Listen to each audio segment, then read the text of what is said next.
All right, so we're going to talk about chemical composition today. Just as a review, we talked about some of these things before on yesterday's lecture. We talked about molar mass. What's the molar mass mean? You guys remember? What's that? Yeah, that's the mass number. Protons and neutrons, that's the mass number. But the molar mass is how much 1 mole of that substance weighs. And we talked about a mole, and I wrote it on the board, right? That big number, and then 6.022, followed by a bunch of zeros. I wrote that on the board. That's how much 1 mole weighs. So just to put that in perspective, right? This is the molar mass of water here. It says 1 mole of water is 18.02 grams. And I got that by taking the masses of 2 hydrogen atoms and adding it to the mass of an oxygen atom, right? So that means 1 mole of water, we would often write it like this, 18.02 grams per mole. We get this number because 1 molecule of water weighs 18.02 atomic mass units. Right. So what this allows us to do is it allows us to convert between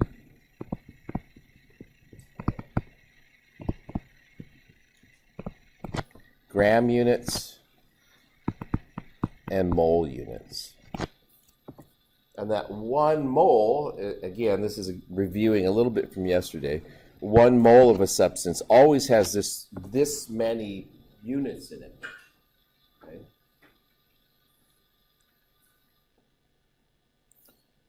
So let's use that number real quickly, this ideas, to do a couple of calculations.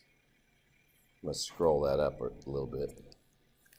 Okay, so here's actually an easy one because I already told you the answer. How many moles of atoms are in 1 mole of copper?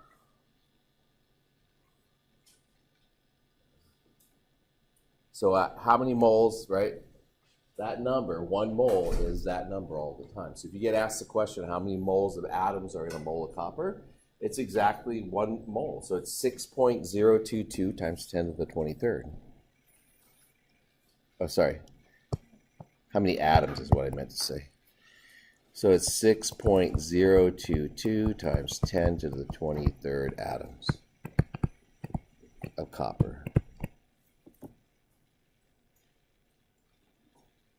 Now, if I ask you the other question, how many moles of atoms are in 1 mole of copper? The answer is there's 1 mole. Okay. How many moles of fluorine are there in F2?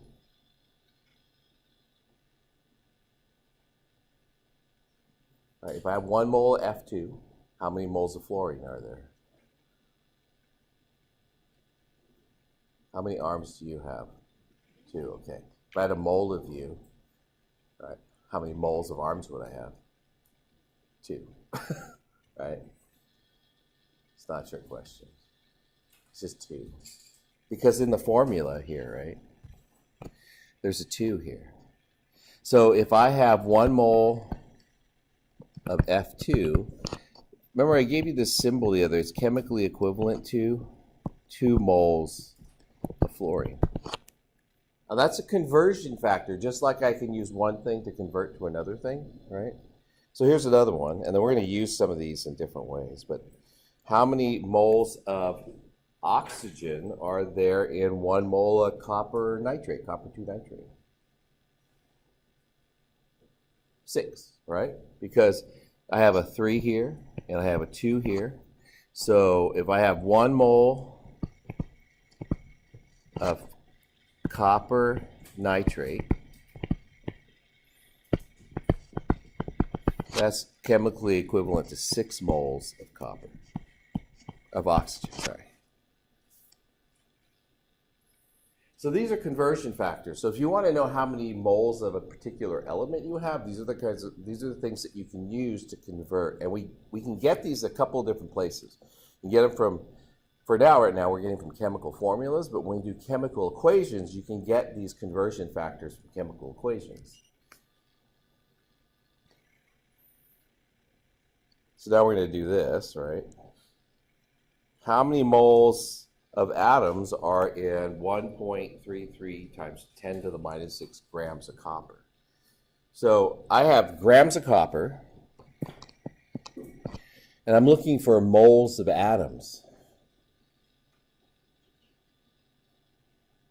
So what am I asking for? I'm asking for moles, right? The atoms part is the description, but I'm really looking for the quantity I'm looking for is the mole. That's this thing here. So in order to do that, you need to know how much 1 mole of copper weighs. So you come to the periodic table, and it says, right, well, the average atomic mass of copper is 63.546. So 1 mole of copper is 63.546 grams. So now what you can do is, starting with your number, we want to know the moles of copper. I'm going to write this, try to write this on the left side all the time, what I'm looking for. And then 1.33 times 10 to the minus 6 grams. And then you can do the railroad tracks, or you can do the thing like this, right? Either way with the multiplication. I want to get what unit to cancel out? Grams. So that'll go on the bottom. Oh, did you just show up? Oh, weird. That's the problem with having a unique name, right? Like, what key do you go? I don't know. So the grams will cancel. And so to get the answer, I say 1.33. And make sure you guys can do this on your calculator. 1.33 times 10 to the negative 6 divided by 63.546. And that ends up being 2.09 times 10 to the minus 8 moles. So that's the number of moles of atoms that I have in that formula, or in that mass of copper.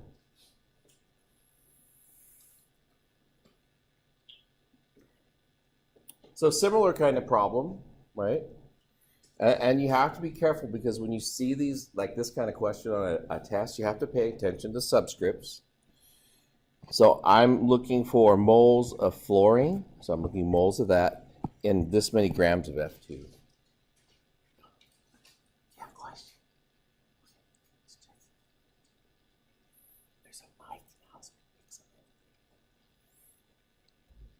All right, so I'm looking for moles of F. All right, so thinking about how this is going to go, I'm going to go to moles of F2, and then from there I'm going to go to moles of F.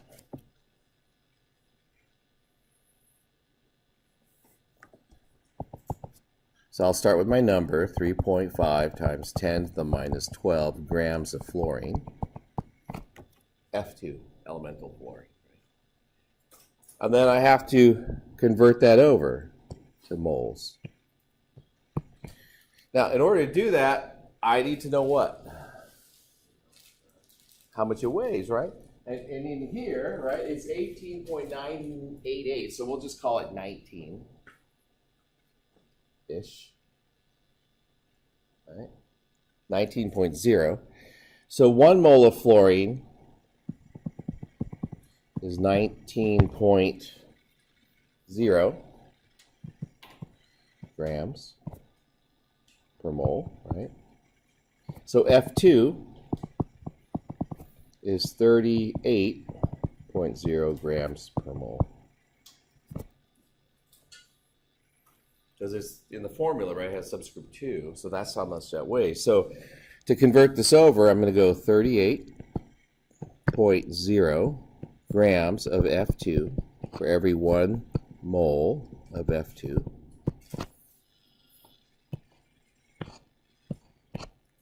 And if you're looking at what happens to the units will cancel like this.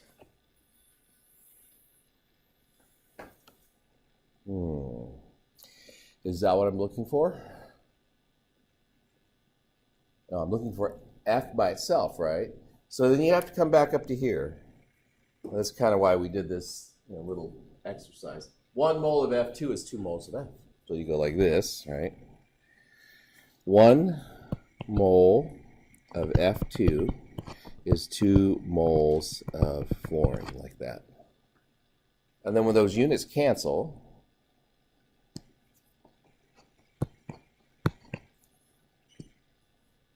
I can end up with moles of fluorine, so I'd multiply everything on the top and divide by everything at the bottom, and I'm good. So 3.5 times 10 to the negative 12 divided by, or I should say times 2, and then divided by 38. And I get 1.8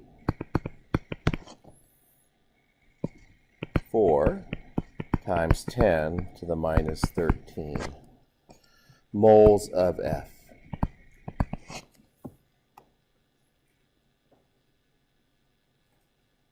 So this is what I want you to do. I want you to go ahead and try this one. I have 12 grams of copper nitrate. My voice is squeaking. I've been talking too much. And I want you to calculate the moles of oxygen. I'm going to do it on my calculator. Oh, and let's do this together too, because I don't think it's on here. And I skipped it the other day. Let's calculate the molar mass of copper nitrate together so we all start with the same number. Okay, so I'm going to calculate copper. That's 63.546. And then nitrogens, how many nitrogens are there in that formula? 2. So that's 14.00. What do we have on here? 7? That's what I'll use. Not sure what's on your periodic table. And then oxygen, there's 6. Right? So that's 15.999 times 6. And I'm going to add all that together. And you guys make sure, double check on me because, early in the morning.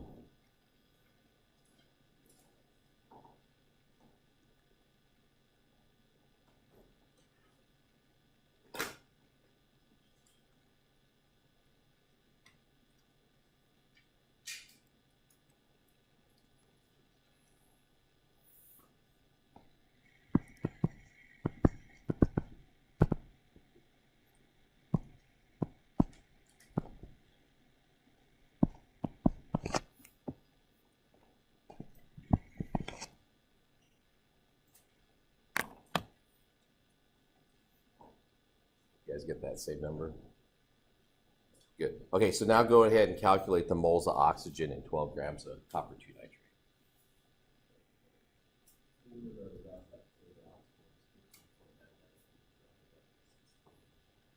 Yeah, in your book, I can't remember anymore. The book, I think, only shows to the hundredths place, except for hydrogen, I think it shows to the thousands. You give it 4 sig figs. And so if you're doing this out of your book, you would have your answer would end up being like 187.55, I think, without the step 1. But since I'm using the values up here, there's more sig figs, so that's what you're left with.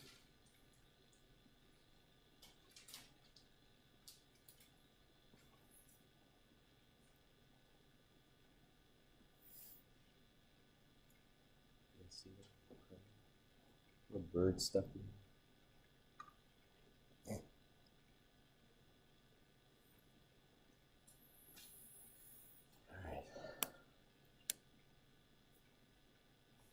So let's see. So people walk in. Gyoki is here. And Deanna is here. And Sarissa, do you walk in? Or David? Macias? No? Is that you? Okay.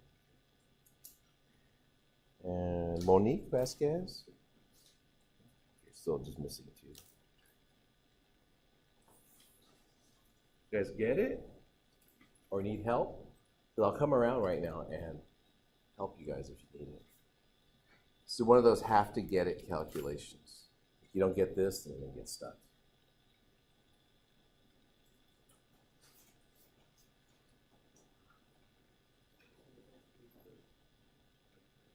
Yeah, so your maths. But you just always start with whatever number. And then first thing you're going to use convert to moles. If this is the number, this is how much one mole weighs. So this is grams, right? And then we say equals 1 mole.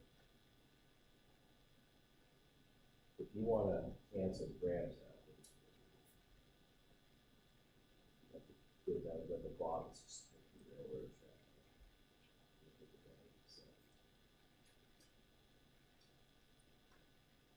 Grams at the bottom. 1 mole. And then it's of this formula. So if you keep track of that, that's good. But this is not what you want. You want just an oxygen. Okay? So then we'll use another ratio, the mole ratio, for this formula. So how many oxygens are here? Right. So now write this: 1 mole of this equals this whole.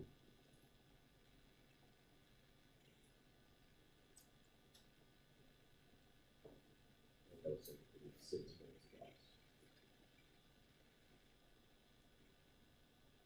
Right, so now this is the molecule, so you want this to cancel. So this will go on the bottom. And then this goes on top. Yeah. And the other part goes on top, and then you end up with the answer of moles of oxygen.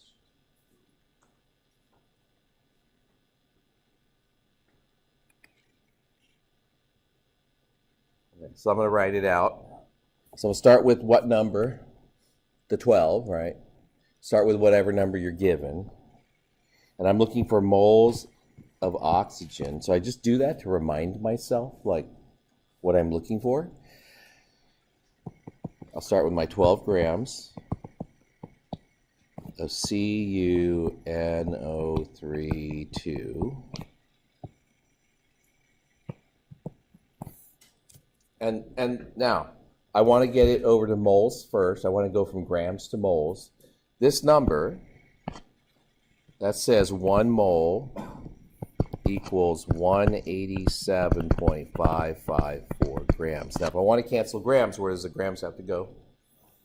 Go on the bottom, right? So it's going to be 187.554 grams is 1 mole of CuNO3(2).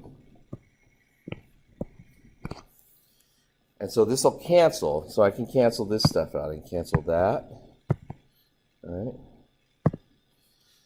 But am I at moles of oxygen yet? All right. No, I have to know what the ratio of oxygen moles is to the formula.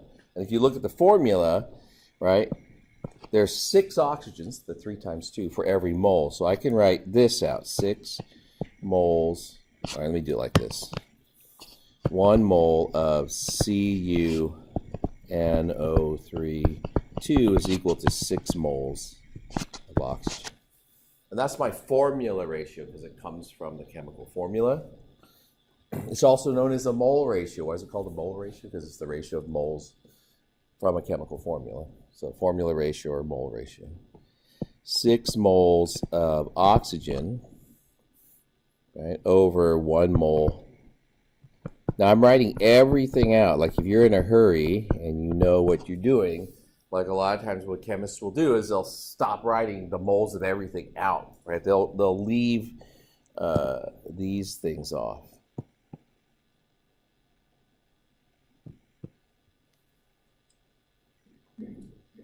You don't probably, I'm gonna say this right, you probably don't want to do that. You want to leave everything for the first few that you do so you can keep track of all the units, okay? So I know I'm done now because I ended up with units of oxygen, right? Moles of oxygen. And I just do the math. So did somebody do the math for me? Did somebody actually calculate that number? I can do it, but you know.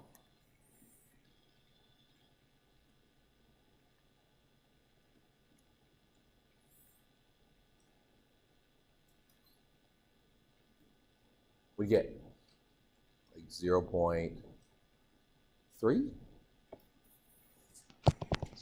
I get 0.384 moles of oxygen. Yeah, it's rounded to sig figs, 3 sig figs. It's 383,888. But I rounded it.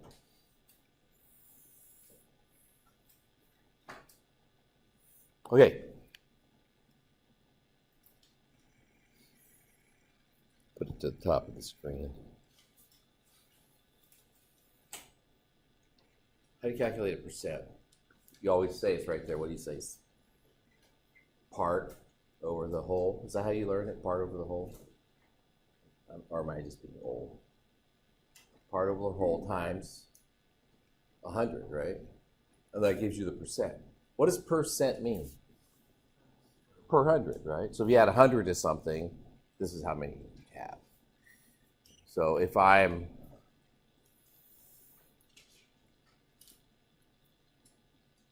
probably shouldn't say this, but I'm going to. So I have 6 children. They're 50% Asian. How much Asian do I have in my family? You would take, how would you calculate that? You said, that's weird.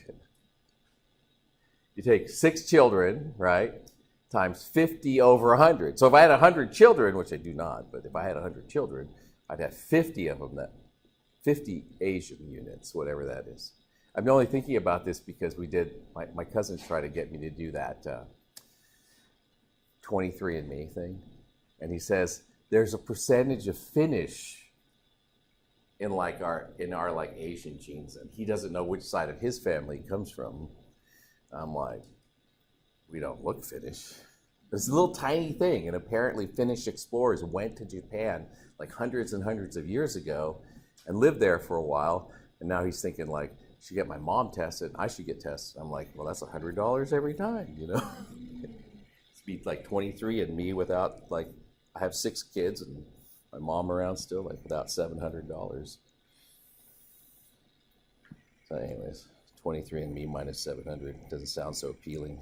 Yeah, but anyways, you'd end up, I'd end up with 3 Asian units in my family. Plus me, because I'm all Asian. My wife's all Swedish. So going back like far as our generations can trace. Mine goes back, my family tree thing goes back, I think it's like 1,000 years. They keep track of it in Japan, and they just go back and back and back. So when I do my family tree thing, it's like literally this. And it goes every once a generation. It's just insane. I don't know why they do that, but it's cool. And then my wife's goes back just as far. Because they did the same thing in churches in Sweden. Okay, so we're going to use some percent mass calculations, but it's not going to be anything like what percentage of a genetic composition you are. That would be cool. But we're just going to do percent composition of iron oxide. So it says calculate the mass percent of iron in Fe2O3. So that's rust. Okay. Let me zoom in here a little bit so you can see it clearly. So if I wanted to know percent composition, right, I'm going to need to know the mass percent of iron is going to be the mass of iron, and then the mass of the whole, right? So the whole is the whole Fe2O3.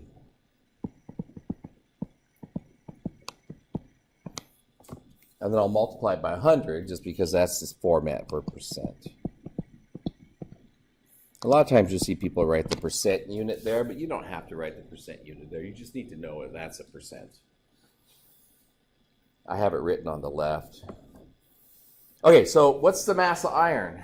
Well, if you look at the formula, right, there's 2 irons in there. So what we need to do is figure out, it's 55, all right? So I'm going to do the mass of iron.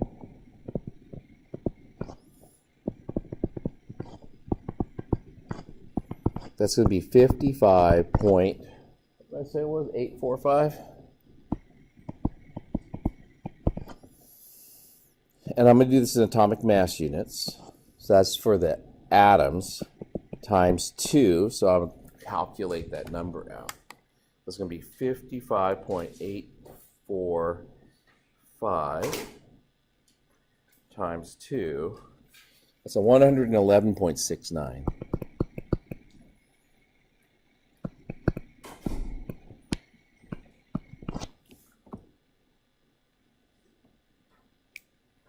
Monique?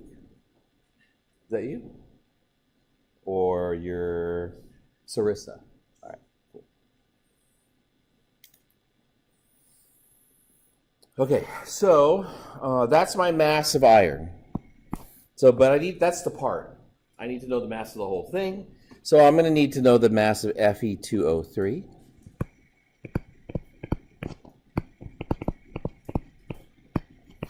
So that's going to be 111.690 atomic mass units. This is for the iron. And then for the oxygen, it's going to be 3 times 15.999. So let me add those together and we'll see what we get.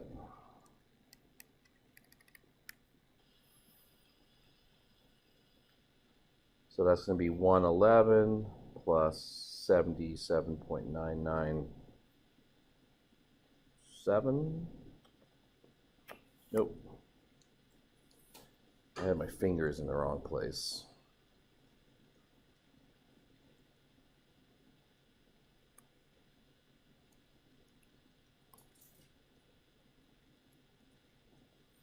Yeah, there, that looks better. So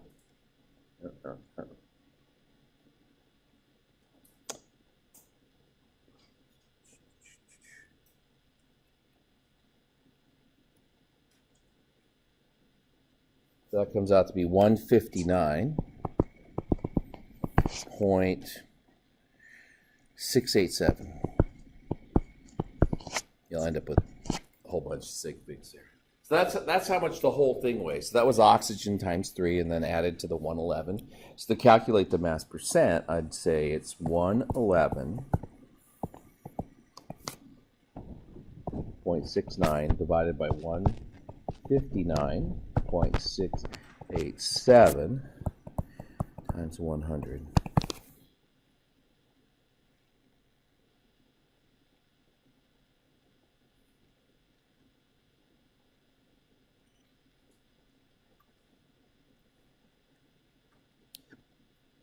And I get 69, oops, 69.94, 69.943%. So that means, right, it's about 70% iron. The rest of it is what? It's oxygen. So if you need to calculate the percent of oxygen, you could just take 100 and subtract that. So the percent composition is the percentage of each element. So if you needed to know every element, that's how you would calculate it. So now, having said that, I want to show you how this number gets used. So we want to know how much rust, and let's do it in kilograms just for fun. Will 1.23 kilograms of iron produce?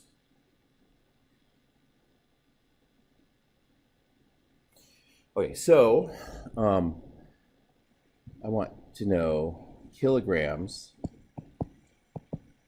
of Fe2O3.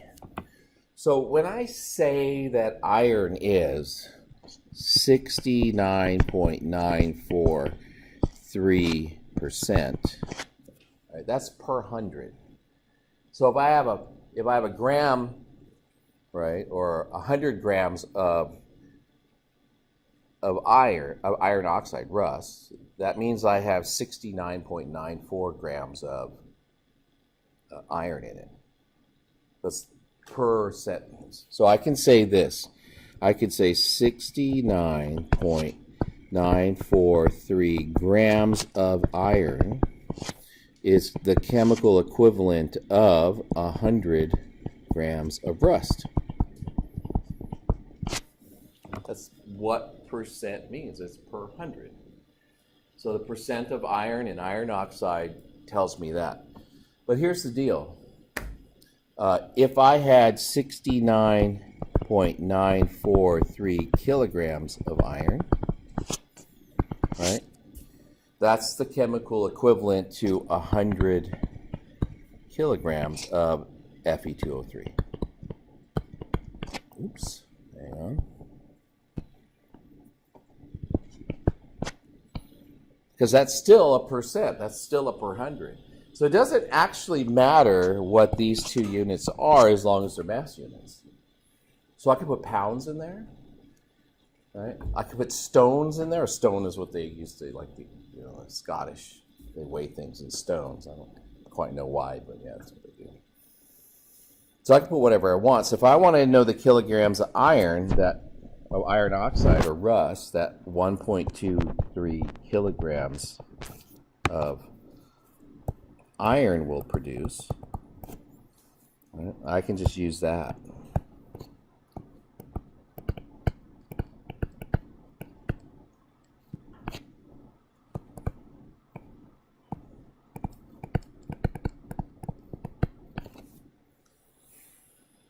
All right, I didn't leave myself quite enough space, so I'm going to move some of that.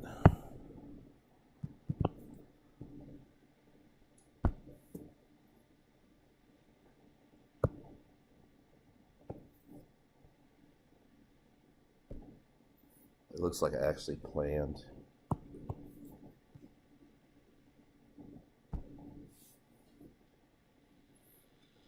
And I just have to say equals. Well, I can calculate it. So I'm going to go 1.23 divided by times 100, and then divided by 69.94, blah, blah, blah, blah, blah. And I get 1.75, 76, yeah, 76, rounding to 76 kilograms of Fe2O3. And the kilograms of iron, this is Fe down here, cancel out.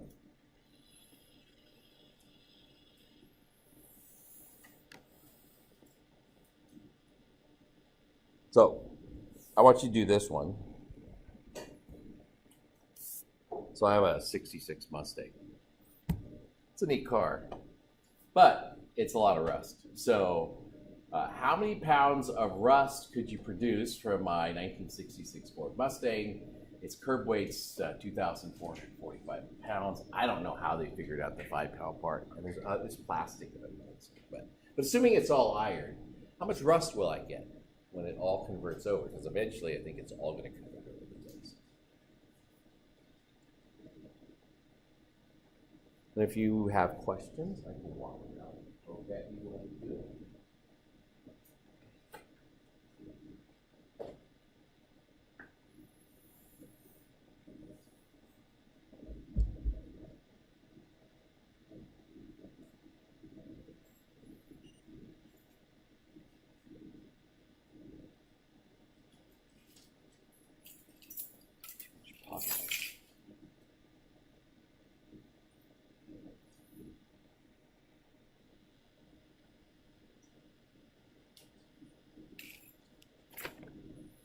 Michael Canella show up today? No.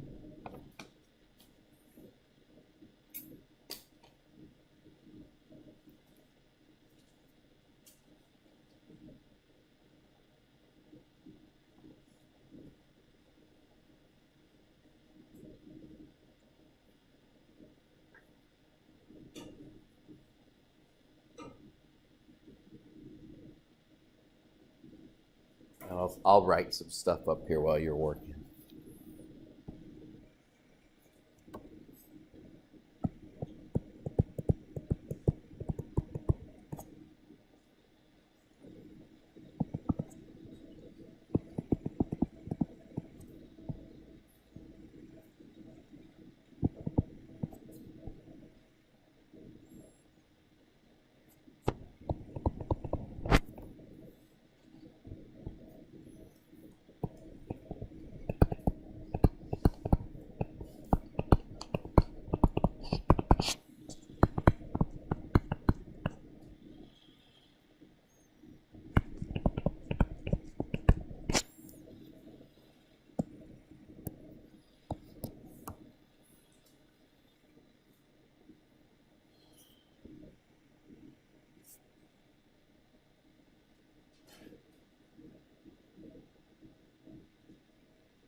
Is that how you're setting it up? Yeah. Going to 69.943 pounds of iron and 100 pounds of rust. Make sense? Like how I did it? Whatever the unit is you need to cancel, you just make it that unit and you cancel it.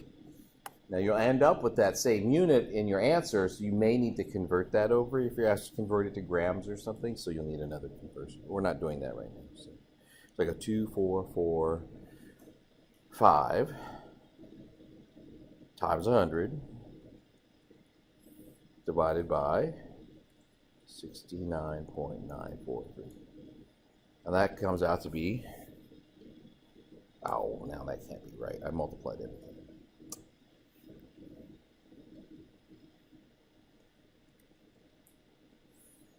Yeah. So that's 3,495.7.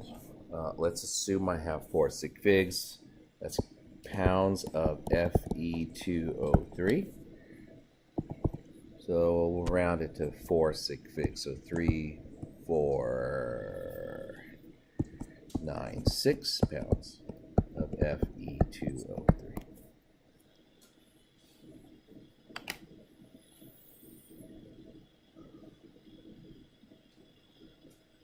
Okay, questions on that? I'm going to have you guys do another one all the way from the beginning. This is what we want to do.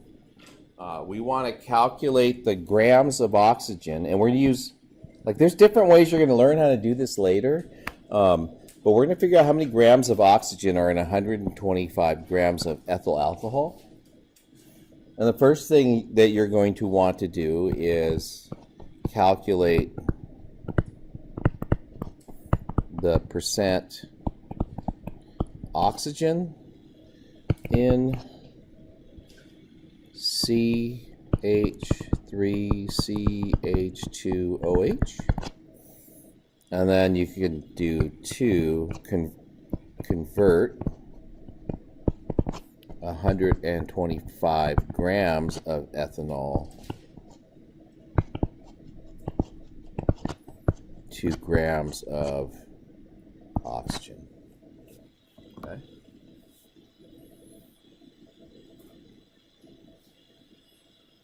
And we'll see how you guys do on that. I'll just leave all that space there. I'll work it out on my calculator, and then we'll, if you have trouble, let me know. I'll come by and get you started.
finish? Or get the percentage?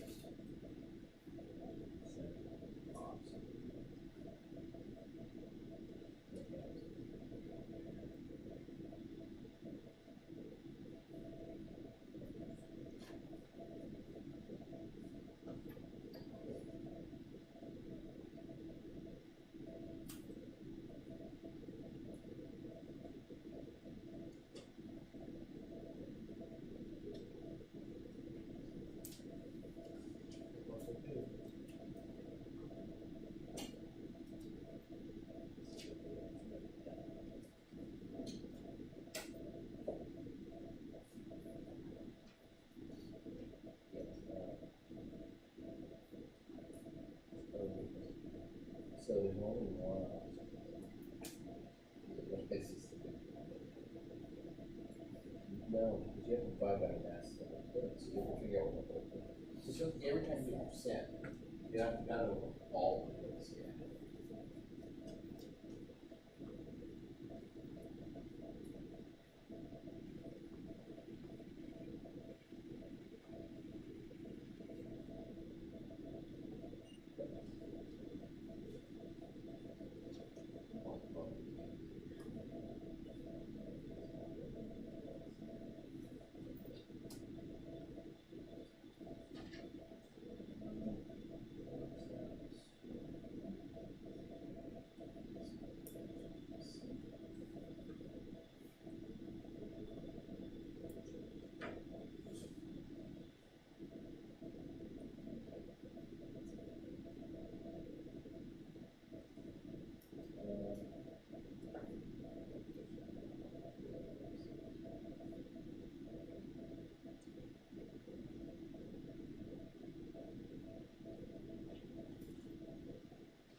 Okay, let's write some of this down.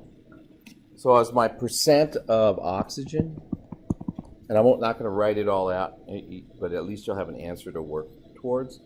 It ends up being 34.73 by my calculation, but I'm going to write this down, 34.728. I'll keep an extra sig fig in there. So that's my percent oxygen. So if I have 125 grams of ethyl alcohol, and a lot of times ethyl alcohol, I'm just going to be lazy and abbreviate it, is abbreviated ETOH. That's sort of lab, that's what we write in the lab. It's 34.728 grams of oxygen for every 100 grams of ETOH. Is that what you had in yours? Just like that? Oh yeah, so we want to know how many grams of oxygen there are, so that needs to be on the top. And then we're canceling this out. So 125 times 34.728 divided by 100. And I get 43.4 grams of oxygen. So that's how many grams of oxygen would be in that sample.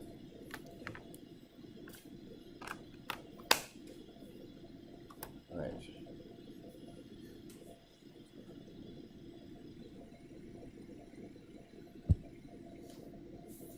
So one of the reasons we do percent calculations is it's important for you to know how to use percent calculations. Chemistry, they get used a lot. But the other reason is if you can start with a chemical formula and get a percentage, you can start with percentages and go back to the chemical formula. And that's one of the things, one of the skills that you need to know how to do. Okay, so again, I'm going to say again, if we can take a chemical formula and calculate percentages out of it, in theory, we should be able to go from percentages back to the chemical formula. Okay? And they call this section determining empirical formulas or determining chemical formulas. So, you need that last bit still. So,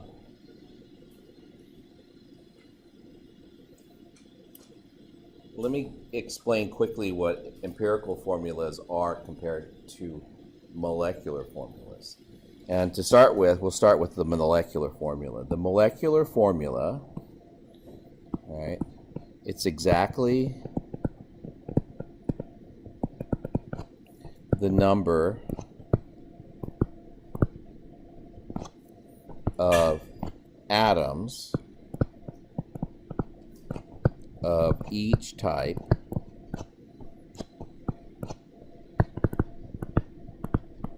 in a compound.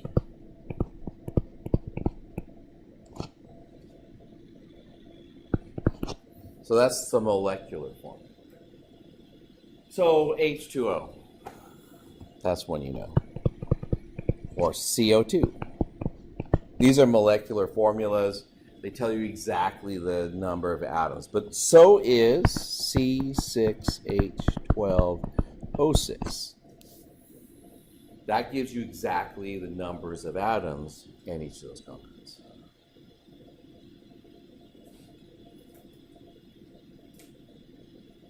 Anybody know any other ones? Like, no chemical formulas like you've heard or... Could tell you a whole bunch, but none of them make any sense. So, you know, like, some of them are interesting to me.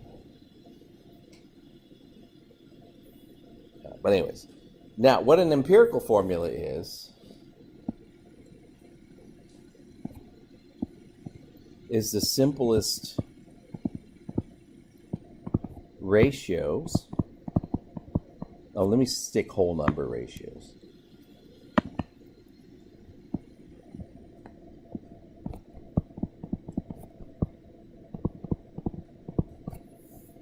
Of elements in a compound. So molecular formula tells you exactly how many atoms, and the empirical formula just tells you the simplest whole number ratios. It's like the simplification of a molecular formula. Now, for H2O and CO2, it's the same number because H2O, there's only one oxygen. You can't make that any lower because one is a whole number. You can't get lower than one as whole numbers. And then, so I'm going to get rid of the one because it's bothering me. But CO2, there's one carbon, right?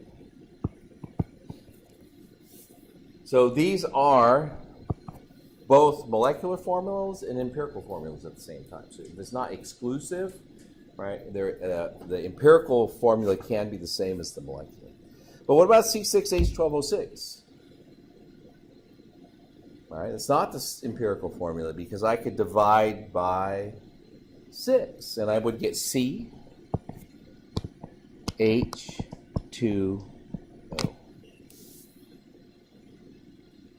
And that's the simplest formula for glucose, empirical formula.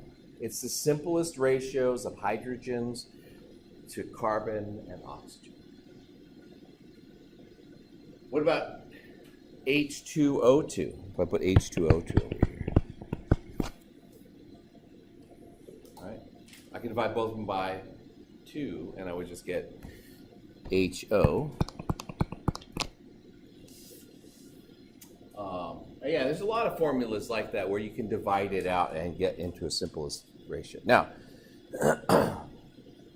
what does empirical mean? Anybody know empirical? Vocabulary word for graduate school. Don't know, it's okay. Empirical means by observation. So when you make, when somebody,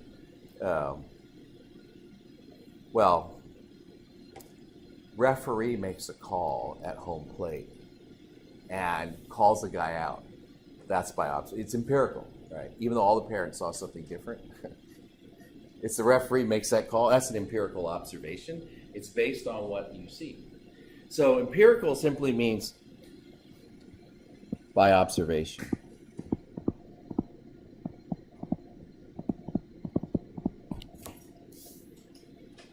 So this is what's going to happen.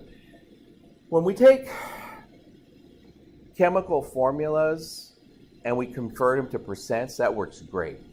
But when you go from percents back to chemical formulas, you always get the empirical formula. You always get the simplest formula. Because really what's going to happen is we're going to end up with ratios of elements in a compound, and those ratios, when we figure out what they are, will always be the smallest whole numbers. So we'll do an example. Right? Now, you can do empirical formulas from either mass data or percent data, so I'm going to show you both. Okay. I have this compound. It's actually this problem 88, and 94 is the next one, from the 5th edition of Trove, if you have that. But if you don't, that's the problem right there. So it says a compound containing selenium and fluorine is decomposed in the laboratory and produces 2.231 grams of selenium and 3.221 grams of fluorine. Calculate the empirical formula. And then I put some instructions there. First thing that we're going to do is we're going to convert everything to moles. The second thing we're going to do is we're going to calculate mole ratios by dividing by the smallest number of moles. And the last thing that we do is we'll determine the empirical formula.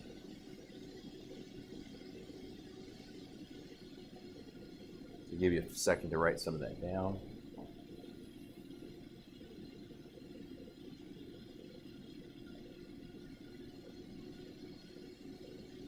And I'll set some of this up.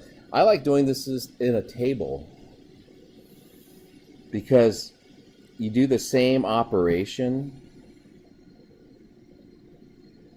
to both elements, every element in the compound. So there's like 6 elements. You do exactly the same thing to all of them. So I'll make a table like this, and I'm going to put SE here, and I'll put F here, and then I'm going to put grams up here. And so I have 2.231 grams. And for fluorine, I have 3.221 grams. Now, what I need to do for each one of these is the first step says what? Convert it to moles. So let's just look at the calculation for one of them off on the side here. So I want to know moles of selenium. So I'm going to have 2.231 grams. Well, actually, let me write the SE here. What do I need to calculate moles? Where do I get the number? Is it? Yeah.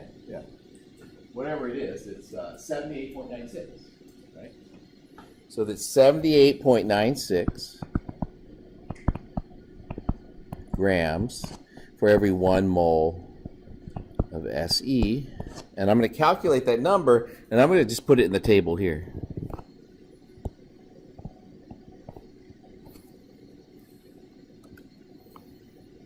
So, fix my calculator here real quick.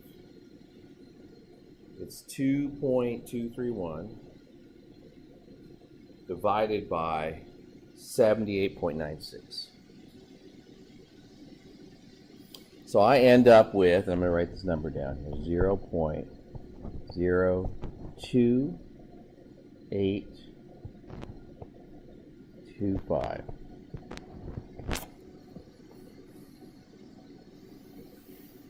So what did I do? I divided by molar mass. So I'm going to do the exact same thing for fluorine. So I'm actually not going to set it up. I'm just going to set it up once so I know what I'm dividing by what, and I'll do exactly the same thing for fluorine. So I have 3.221 grams of fluorine, right? I'll divide by its molar mass. So that's what I'll do on the table. But like I'm lecturing this, so I'm actually going to show you the calculation I'm doing off on the side, then I'm going to plug it in. So, right, but I want moles of selenium, moles of fluorine, sorry.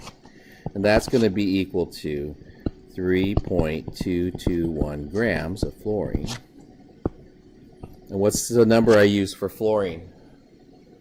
Yeah, I'll use 18.99. 18.99. Grams is 1 mole. So the exact same thing I did for selenium, I do it with fluorine, but I just use fluorine's mass instead of selenium's mass. So I'm going to go 3.221 divided by 18.99. And I get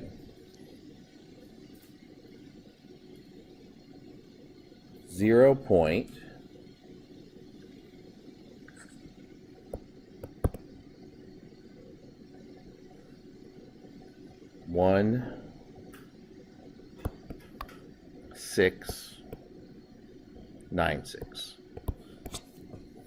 Should put my other glasses on. All right.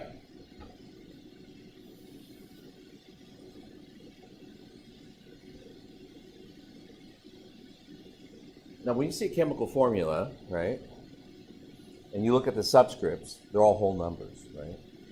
So what we're going to do next is we're going to divide so that I get whole numbers. So what I mean by that is, right, I have 0.02825 moles of selenium, and I have 0.1696 moles of fluorine. If I want to get a whole number, I always have to take the biggest one divided by the smallest one. And that'll give me potentially whole numbers. If I divide the smallest one by the biggest one, that always gives me fractions. All right? So what I'm going to do is I'm going to divide by the smallest at this point. This is the ratios. And we're going to divide by smallest. That's the note here.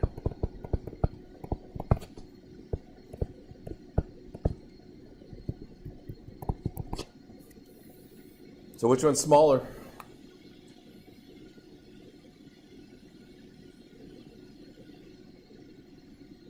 0.028, yeah. So divide by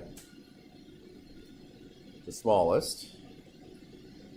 So I'm going to take, for example, for the ratio for fluorine, because selenium's the smallest, right? So fluorine, moles of fluorine over moles of selenium, that's going to be equal to 0.1696 divided by 0.02825, and that gives me 6. So let me rewrite this because I just ran out of space basically. 6 moles of fluorine for every 1 mole of selenium. It actually comes out to 6.003. Okay? So that means this ratio is 6, and then this one's 1. Because I'm dividing by the smallest, so I divide the smallest by the smallest, and I divide the largest by the smallest. So what this is telling me, right, is the moles of fluorine, there's 6 of them for every 1 mole of selenium. That's the chemical formula. You can write it like this, SEF6, like that.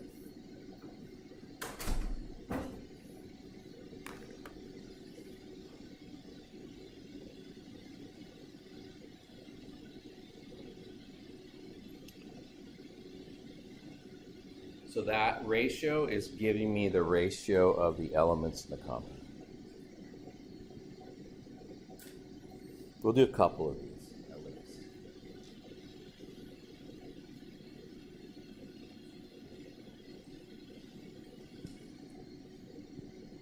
Let me give you a couple of other possibilities of things that could happen, okay? Because getting to the ratios, that process is the same all the time, but the ratios you get are different, and you have to know how to handle the different kinds of ratios that you get.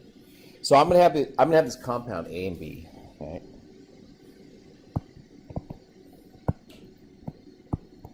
And then I'm going to calculate the. I put that line too close. I'm going to calculate the ratio. And let's say the ratio comes out to this. Let's say it comes out to 2 and 1. Well, then my chemical formula for that one would just be A2B. Right? Make sense? That's the whole numbers. What if it comes out to 1.5 and 1? Well, 1.5 is not a whole number, right? So you need it to be whole numbers. But if you recognize that a half, right? If I multiply by 2, I can get a whole number. Then what you do is this. You're going to say times 2 times 2. So that's going to be 3. And this is going to be 2. Because remember, atoms come as whole units. And so what this is telling you is that there are 3 A's for every 2 B's. But it shows up, when you do the division, it shows up as 1.5. And then you just have to know how to get out of that. Okay? So this formula would be what? A3, B2. All right, I'm going to test you out here. Do another one.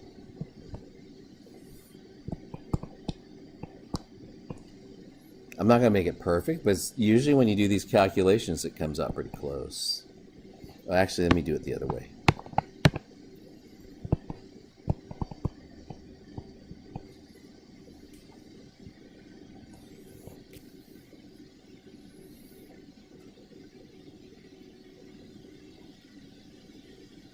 Oh, and this top one would actually, like the numbers when you do these, they'll end up being like that or something. Let's see. What does that mean? 1.32, but multiplied by 2, that doesn't work, right? That ends up being like 2.6. That's not fair. So what do I have to multiply to get that close to a whole number? By 3. Because 0.33 is a third, right? I did 0.32 on purpose because for some reason nobody recognizes that as a third. They're like, I don't know what that is. It's not 3.3. Okay. Yeah, but it's close enough. Sig figs wise, it's close enough. So I'm going to multiply both of these by 3.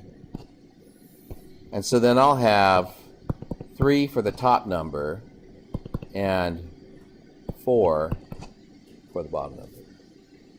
The 3 times 1 and a third, right? It gives you 3 plus 1. That gives you 4. So your formula for that would be A3, B4.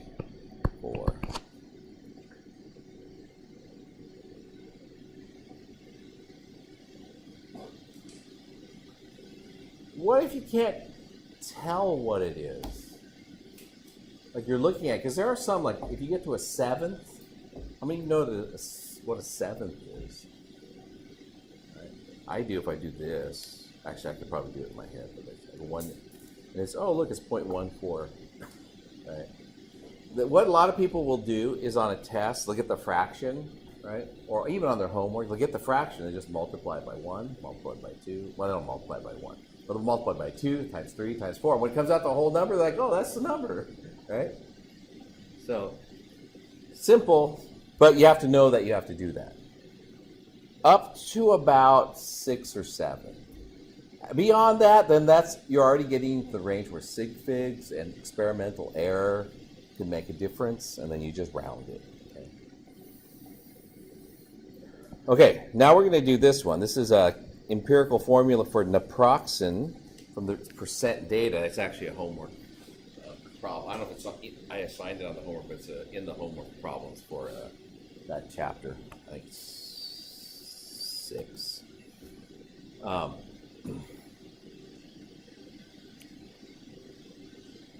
Now it says, right, you have 73.03% carbon, 6.13% hydrogen, and 20.84% oxygen.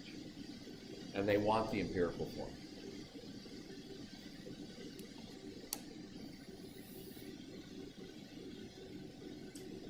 So to do it, what you have to, because that's not grams, right? We're just going to assume I have 100 grams. And this is one of those assumptions that I hear people get mad about all the time. Well, how was I supposed to know I had 100 grams? Well, I didn't say you could have had 5 grams. You could have 3. It doesn't matter. But 100 is easy to do. Okay. So if I have 100 grams of sample, right? Then what happens is, then I have 70. This is the assume you have 100 grams, this part. If I have 100 grams of naproxen, then I have 73.03 grams of carbon. Because 73% of it. So we're going to convert it to grams based on the percentages, right? And if you assume you have 100 grams, it's easy. You just write the number again with a different unit. And then we're going to set up our table. Okay, so I'll actually write this out in the table. So I'm going to say carbon, I have hydrogen, and I have oxygen. I'm going to go like this and make a line like this. And I'm going to say grams. I'm not going to write the percents. I'm going to say 73.03. And then hydrogen is 6.13. And oxygen is 20.84.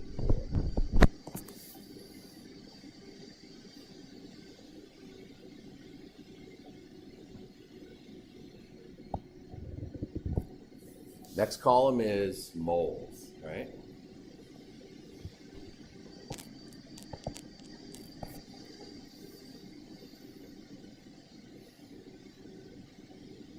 You can put lines in between if you want. It helps. If you can draw a straight line.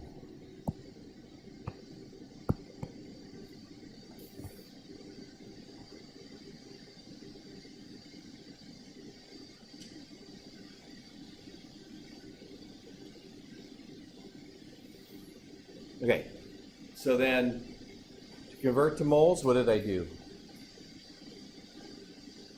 Like, how did I do up above, right? I always ended up dividing by molar mass. So for each one of these, I'm going to divide by its molar mass. I'm going to write that out on the side. When you do these, you do a few of these, and at some point you're just like, I'm just not going to do that anymore. But it's okay to write it out. So I'm going to do moles of carbon. Right, it's 73.03. Let me slide it over just a little bit. Grams of carbon, and then it's 12.011 grams for every 1 mole of carbon, and then for moles of hydrogen, it's 6.13 grams. And it's 1.008 grams for every 1 mole. And then for oxygen, moles of oxygen, it's going to be 20.84 grams. And then 15.999 grams is 1 mole. So let's go ahead and calculate those numbers and throw them into the box.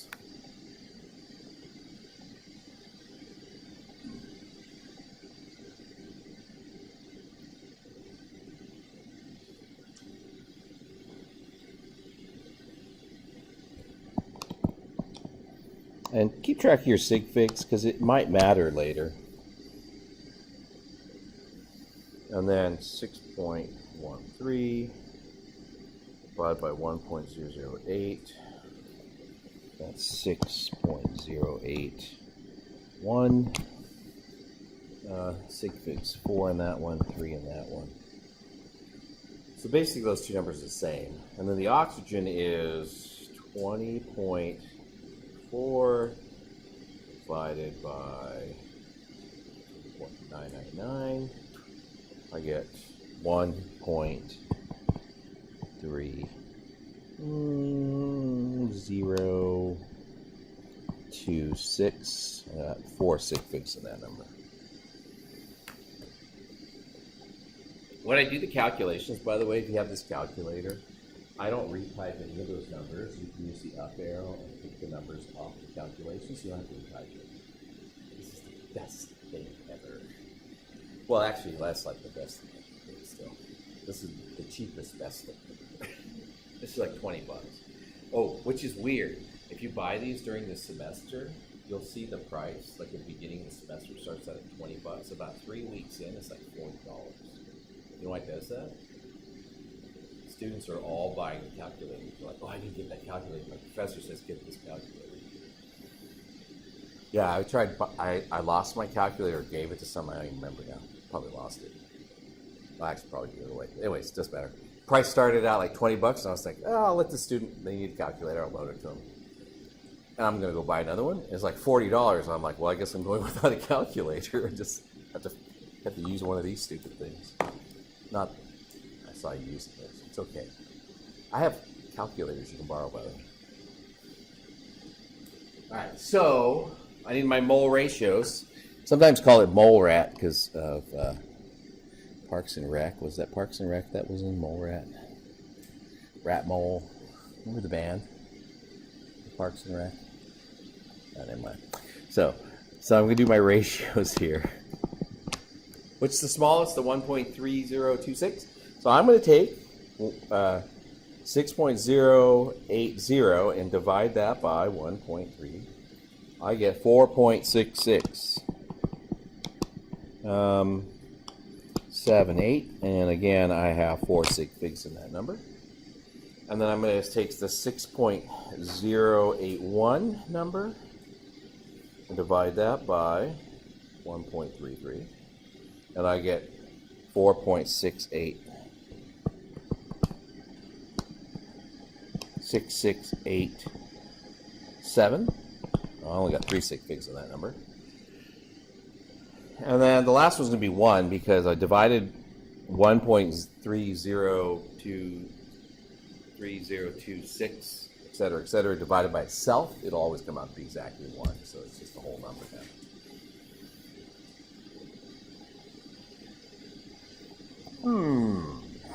What do I multiply by? Multiplying by 2 work? You can see that because like 0.6 times 2 is not going to be a whole number. So this is what I'm going to do. 4.6689. Pick a number. 3? Yeah. Multiply by 3, 14. Like magic. How did I know that? Well, 1, I've done the problem before, but before I did the problem, I just started plugging numbers, and when I hit 3, like I look 2 and I have 2's not it. I plugged in 3, it comes out exactly. It comes out to this. So this one comes out to 14.001. Oh, 006, sorry. Make sure. 6.08, yeah, 4.06. And the top one, just to do it,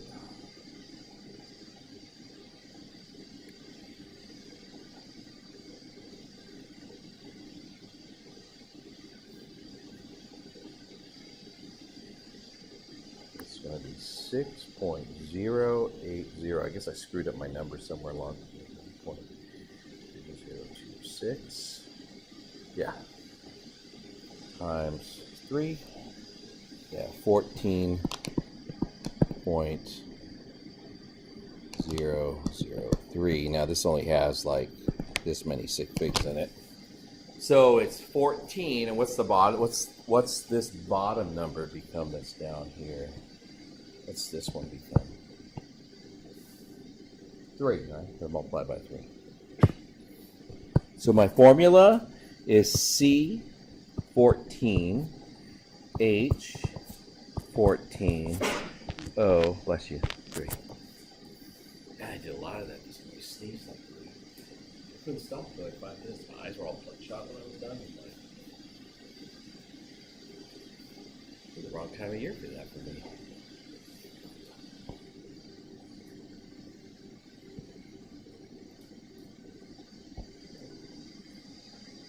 We'll take a break here. I'll leave this up on the screen and I'll pause the recording that I think is working just fine. Yeah, so just a little bit more on molecular formulas from empirical formulas. So once you have an empirical formula, you can figure out what the molecular formula is if you have some additional information. So, for example, it says if the molar mass of a compound is this, so that's how much in terms of grams per mole something weighs. It's 86.09 atomic mass units. That's the mass of the molecule. That's the whole thing. Okay? Ratios or not, that's the whole thing. And then it says its empirical formula is C2H3O. What is its molecular formula? So we give you the empirical formula and give you the molecular weight. That tells you how much it weighs.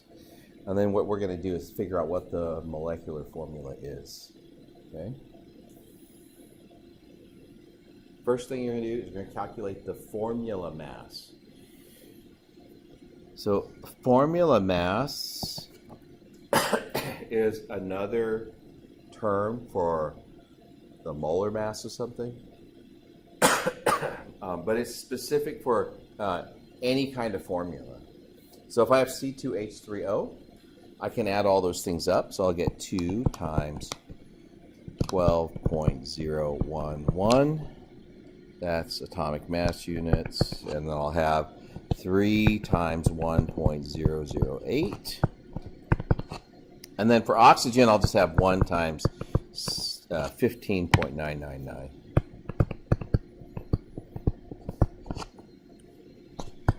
And so I'll add all those up. Let me just write out what these are. These are 24.022, and this is 3.024. This is 15.999. So I'll have 3 decimal places significant. So it's 24, 2 times 12.011 plus 3 times 1.008 plus 15.999. I get 43.045.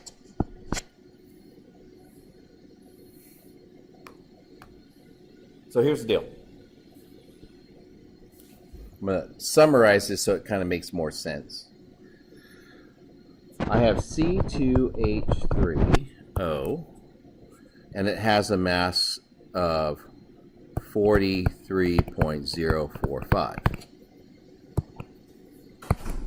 The mass of the compound is actually 86.09.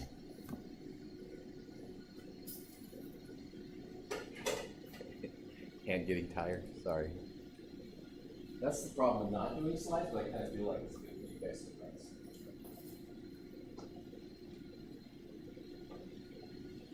What's the relationship between the molar mass and the formula weight? What's the numerical relationship? See it? It's double, right? Because 86 is twice of 43. Now, you can figure that out just by dividing the larger by the smaller, and you'll get the number 2. But what that means is this formula, that's this missing formula that's down here, is C4H6O2. That's the molecular formula.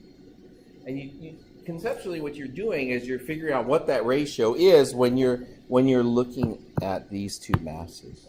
When you look at the masses over here, you're figuring what the ratio is. So, like formally how you do it is you would just take the molecular weight divided by the formula weight. Tro calls that value N. And so the molecular weight is 86.09. The formula weight is 43.045. And this comes out to be exactly 2.0000.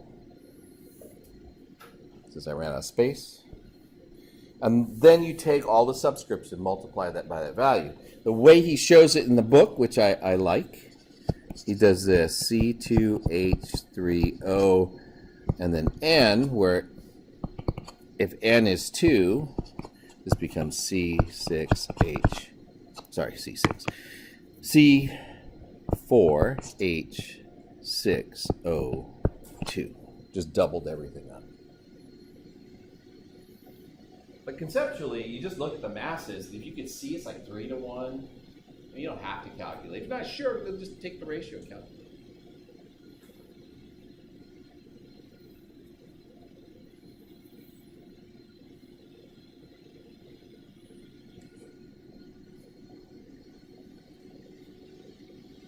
Whew.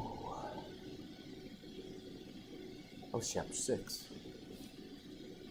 I think I was supposed to finish 6 today. We're gonna keep going. Not the whole time. Okay, you guys got that okay? I'm gonna leave it up. Chapter 7. Yay. One less chapter to do.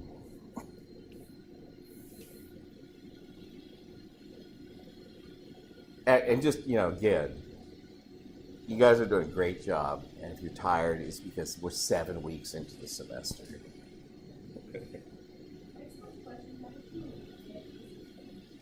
Oh, yeah. You have to be given it. At the very top here? Yeah, you have to be given that number. So if a molar mass of a compound is 86.09 grams per mole and its empirical formula is that, what is its molecular formula? So now you can see how that kind of problem piggybacks on top of the last kind of problem where you figure out the empirical formula and then they tell you the molecular weight and then you figure out the molecular.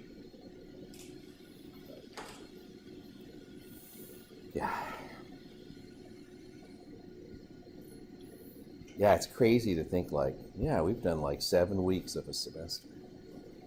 It's actually, when you think about it, we do this class in 4 weeks, right? And one of those days is a holiday. So we're actually in class 15 days. And a semester is 18 weeks. So it's actually more than a week every day that we come in here. So if you feel tired, it's okay. But here's the thing. Get some rest at night. Right? I know some of us don't have options. Get some rest at night. Study as much as you can when you have some downtime.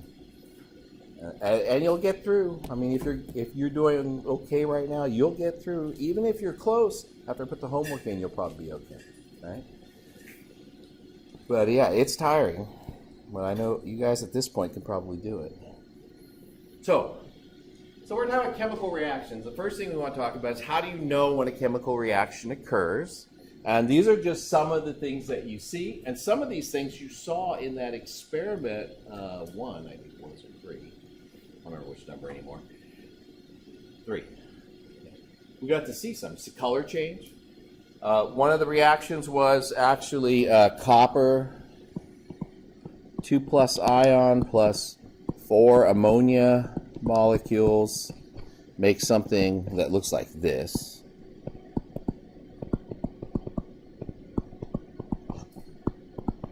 But this is dark blue. Like this pen, but darker, actually. Well, it depends on how much there is, really. But yeah, it's pretty dark. But the color change is often an indication of a chemical reaction. Another thing that you see is you see solid form. Now, what does it look like when a solid forms in solution? Like if I have a solution, you're looking through it, right? So here's my test tube. And then there's solution in it, and then light is going through it. If a solid forms in there, what does it look like? What? Yeah, light is obscured. It becomes cloudy. This is what we say. It becomes cloudy, but basically it blocks the light because water, liquid, usually allows light to pass through, right? And then it's cloudy when there's a solid formed.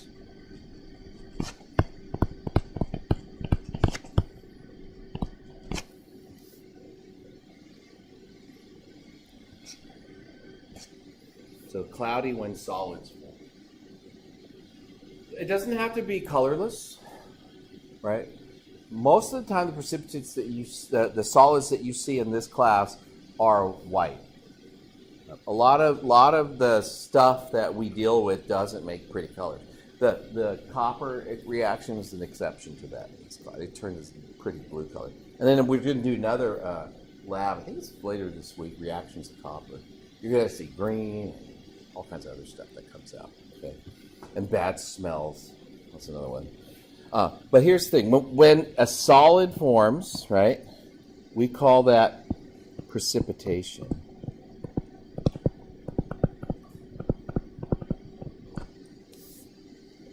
And it's abbreviated PPT, which unfortunately it used to be the same extension as PowerPoint, but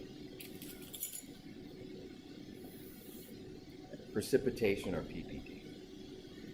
Another thing that you see oftentimes is gas. When a gas forms, how do you know? What? Bubbles, yeah.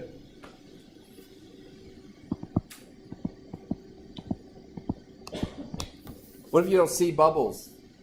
There's smell, yeah.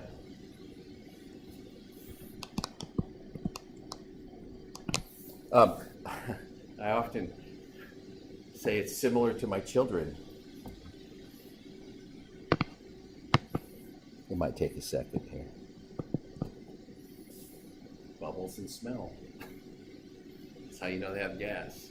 They're either in the tub when they're little and you see bubbles, or as they get older, you can smell things and you're just like, well, yeah, there's gas.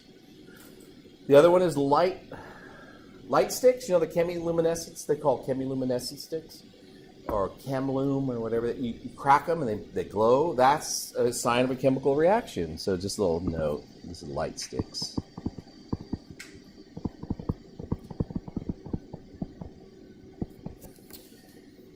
And then temperature change. That's another sign of a chemical reaction. So like if you get hurt on the sideline, one of the coaches got hit with a baseball. Big bruise on his arm. And what do? Ice, right? But we don't have ice. We're at Camacho Park and the snack bar's locked up. So you have one of those chemical ice packs, you crack it, right? It gets really cold. That's a chemical reaction that's making that thing cold. Right? So again, right, hot or cold, doesn't have to be just one.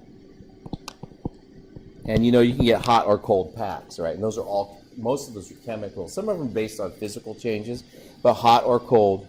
So like chemical ice pack.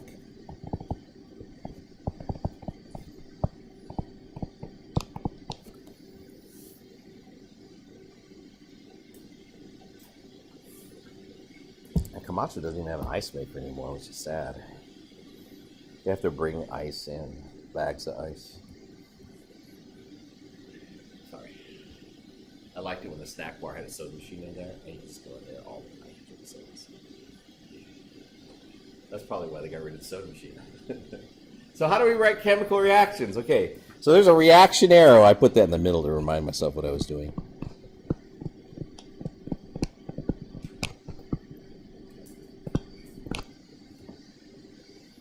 And then you have reactants and products, okay?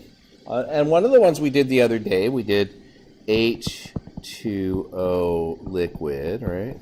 We made 2 of those, and we had 2 H2s. Those were gases, plus 1 O2, and that was a gas. And we actually balanced it. We made sure that we had the same number of atoms of each type on both sides. But we would write a chemical reaction, something like that. And this side is known as the reactant side. And this side is known as the product side.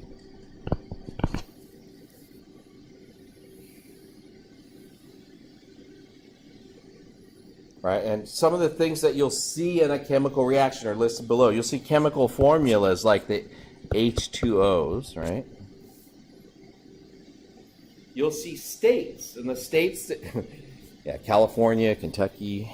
No. You'll see states of matter listed out, and I did this the other day, but I'll do it again. It's solid, liquid, gas. And the one I didn't talk about the other day is aqueous. Or I might have talked about it. I don't remember. I don't usually by then.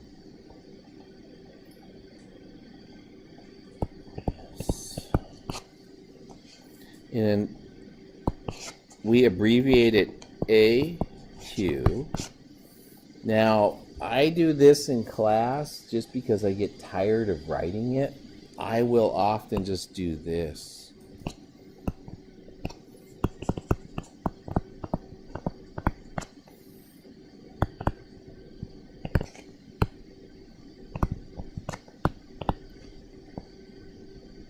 And you'll see why, because when we do a lot of these reactions, you write aqueous, aqueous, aqueous, aqueous. And you rewrite it, and it becomes aqueous, aqueous, aqueous, aqueous, aqueous, aqueous, aqueous, aqueous.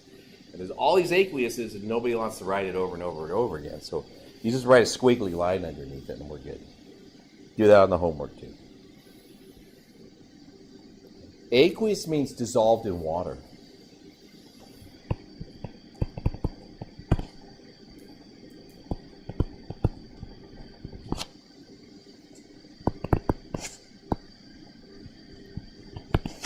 To make a homogeneous solution. In a homogeneous solution or homogeneous solution, when you look at it, is clear. Not necessarily colorless, but like when you take salt and you put it into water and you stir it around and how the salt disappears, that's a homogeneous solution. You don't see like the salt particles floating around. So we'll see those states. You'll also see mass balance. And we're going to practice this today. This is one of the things we're heading towards today. Oops. Mass balance, right? Those are the coefficients.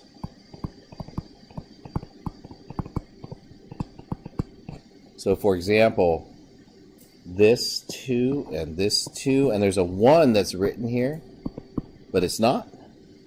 These are showing mass balance.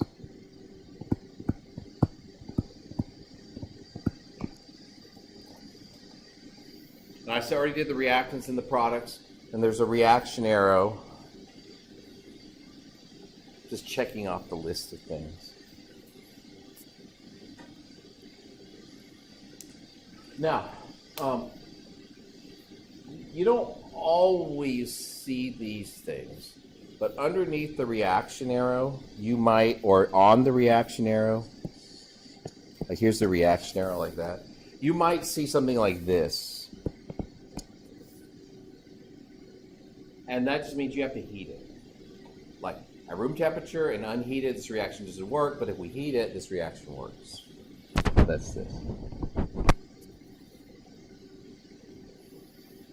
Sometimes you'll see something that looks like this.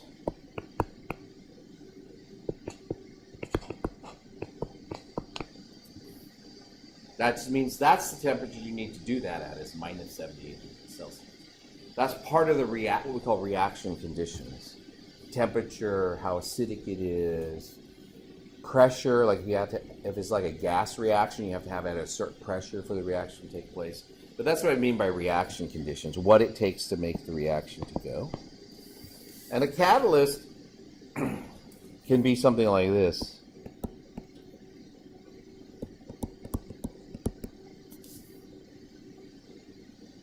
It's just it's a chemical compound written on the arrow. It's like, what does that mean? Right? That usually means it's a catalyst.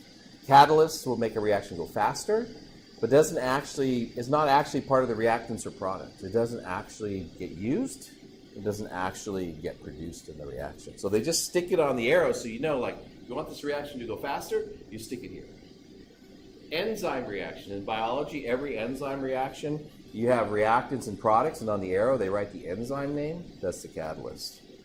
So in biology, you would see something like arrow and then glucose oxidase, just to give a...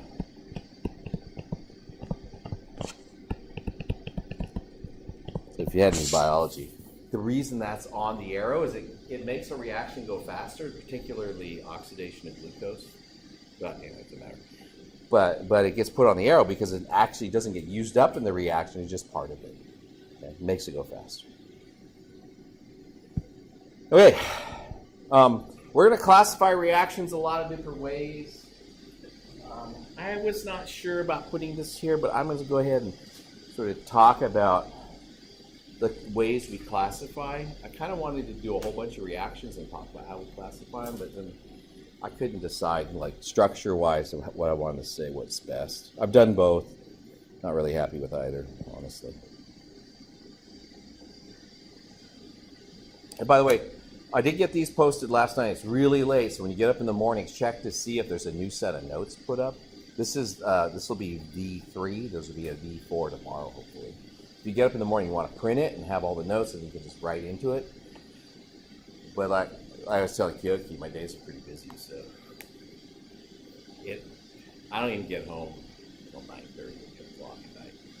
So I go straight from this to something else, and then I get home, and like last night I had chores to do for my mom, and so if you find it, it'll be like at 1 or 2 in the morning, or it'll be at 7 in the morning when I get up and finish it.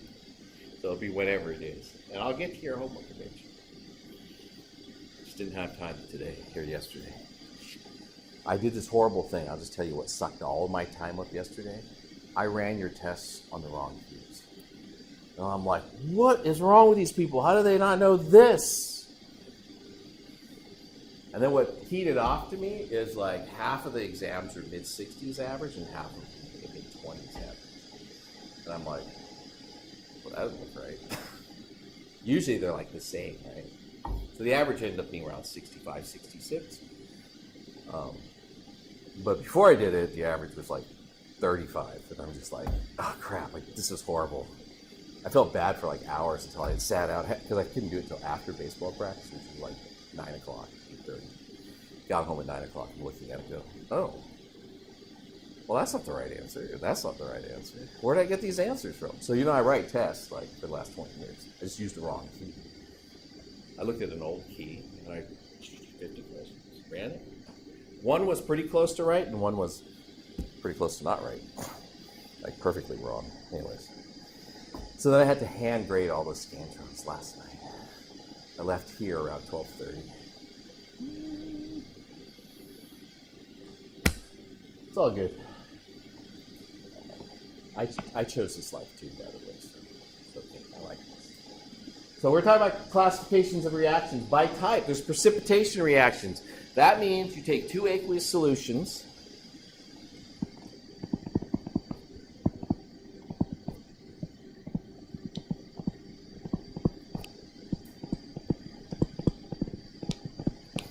and you get a solid formed, a precipitate.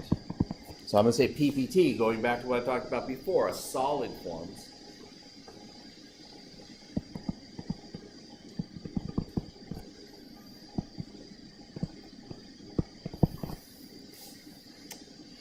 So, so you can see that one for sure.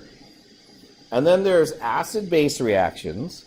An acid is anything that starts with H in this class, and anything that ends in OH. I'm going to say M is metal, OH, like this, right? This is an acid, and this is a base. And normally you don't see anything, but you might see a color change. We use something called an indicator to tell us when there's an acid-base reaction, so you can see that. Or you'll see a temperature change.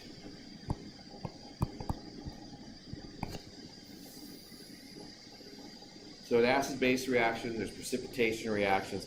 There's gas evolving reactions. A gas is formed. So you see, this very much follows the format of like how do you know a chemical reaction takes place, right? And then we name all these different kinds of reactions. Redox reaction. Hard to explain, but I'll do it like this. During the course of a reaction, the charge of a compound changes. Its oxidation number changes. We haven't covered enough to talk about. This is one of the things I was a little worried about, but there are otherwise, you see color changes, you see all kinds, but a redox reaction is when there's a change in the charge. Okay? And we'll practice with some of these. The charge is known as the oxidation state.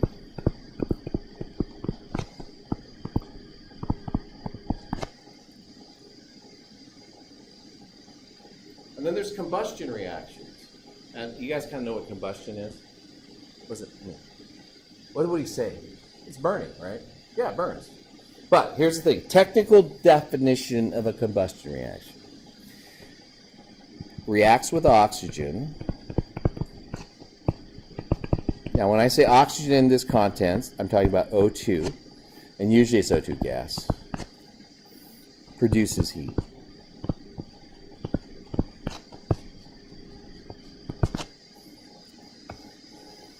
It's not a combustion unless it produces heat. So, like, you know, when paper burns, like if I were to light this on fire or light this piece of cloth on fire, right, it would be reacting. It's reacting with the oxygen from the air and producing heat. And that's a combustion reaction. Okay. Now, there's other kinds of ways that we classify, and these make these are not make more sense, but are easier to explain at this point. There's a single displacement reaction. Okay. So let's say you go to a party. Nah, you're all too busy right now, but let's say in like 3 weeks you go to a party, okay? Because all you're doing right now is studying, eating, and sleeping, chemistry, right? Good. I don't know what you're doing.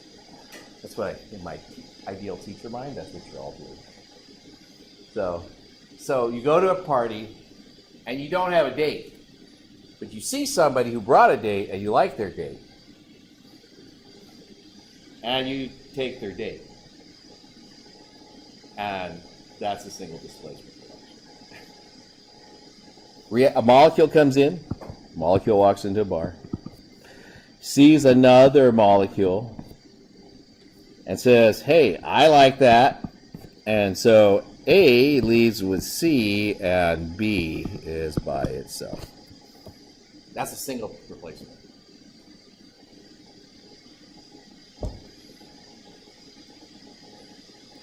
I don't know if that really happens. That was not my life. In the 70s, in the 60s, they practiced double displacement. Sorry. You guys, none of you are around. So AB goes to party, and CD is at the party, and AB and CD go, hey, let's do it. Never mind, it's weird. So A leaves with D, and C leaves with B. That's a double replacement. Basically, these two guys get together, or gals, or I don't even know, I shouldn't say it that way. These two people and those two people. And they switch partners, and they end up with somebody else. And then what happens is AE, 9 months later, makes A plus E, and that's decomposition. Huh? Oh, sorry. So I'm doing decomposition. Sorry, that goes. Decomposition goes down below. A E 9 months later makes A plus E. So one thing becomes two things. So actually, that's in chemistry terms, this is fewer molecules. This makes more molecules.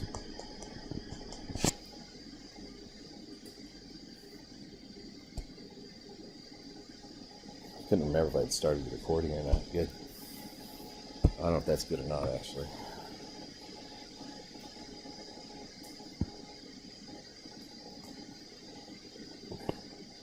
Okay. And then there's synthesis, which A plus B makes C. I don't have a funny one for that. Anyways, this is many or more molecules make fewer.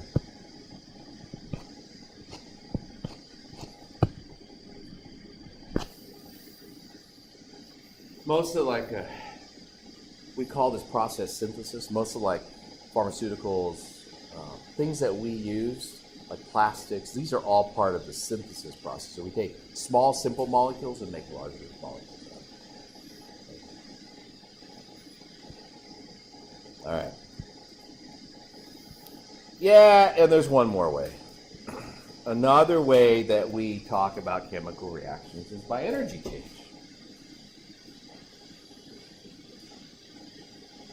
There are exothermic reactions, and there's endothermic reaction. Okay. Thermic means heat.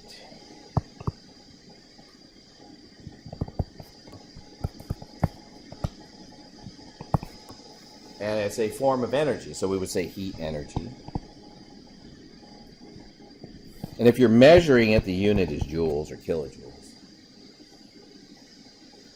So in an exothermic reaction, right, energy is released, because like exoskeleton outside, right?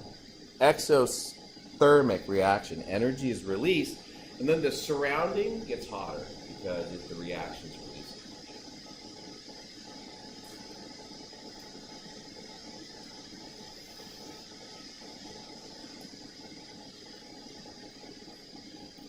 And then there's endo. What's endo? Inside, right? The endoskeleton, exoskeleton. Which one are we? We're endo, right? Unless we're spineless. No, that's just a joke. So, yeah, energy is absorbed then. And when energy is absorbed from the surroundings, it gets cold. So physical changes and chemical changes can both be exothermic or endothermic. So I was talking about chemical reactions there, but we could also talk about physical changes. So if I do this, I take H2O solid, and it converts to H2O liquid. Okay. Now, what process am I talking about there? What physical process am I talking about?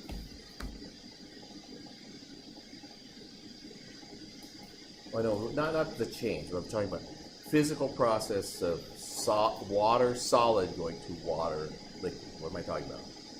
Melting, right? So you take an ice cube, stick it in your hand. Does it get hot or cold? You take an ice cube, stick it in your hand. Does your hand get hot or cold? It gets cold, right? Because it's an ice cube, right? It's an endothermic process. The melting of ice is endothermic because it's making its surrounding cold.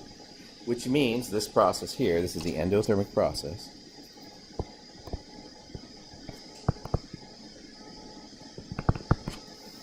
Endothermic because it's making your hand cold. The surroundings get cold. The molecules are taking that energy and they're breaking up the crystal lattice and moving around now. You don't see a temperature change. This process happens at 0 degrees Celsius, 0 degrees the whole time. But as it melts, okay, it makes things cold because it goes from the solid state to the liquid state. It absorbs that energy to make that change.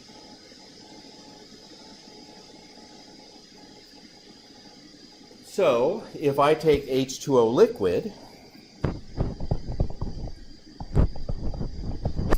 and then I want to make H2O solid, that process also happens at 0 degrees Celsius. What do we call that process?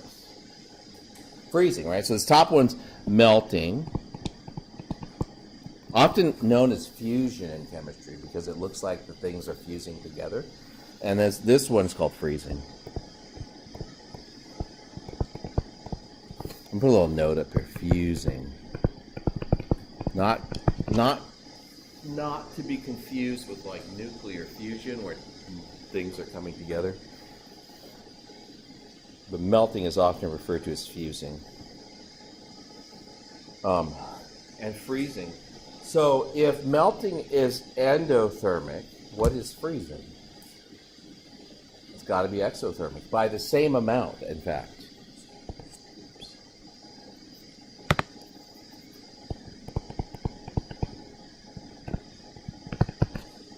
So you don't think about this, but like you take ice, right, water. You don't take ice. I guess you could take ice and put it in your freezer, but if you want ice, you take water, right, you stick it in your freezer. That's exothermic. It's going to release energy, right? And that's why your freezer has to cool things. It has to absorb that extra energy, and that's we talked about like drying shoes underneath your refrigerator. Right? That's where that heat's going. It's taking the water, going from the liquid state to the solid state, pulling all that energy out. Okay. Oh, there's a lot written here. Sorry. I meant to edit this down. I like to make... I mean, these are the notes I typed for myself, right? And I just couldn't bring myself to do it last night. So I just left it. So let's just kind of read through it real quick. So what we're going to be doing is we're going to be balancing reactions. And I'll circle the keywords. But we call it balancing. Okay. And what we're doing is we're trying to achieve mass balance. So that's the goal. Balancing reactions is mass balance. The way we do it is by counting atoms and making sure the numbers of atoms on each side are the same.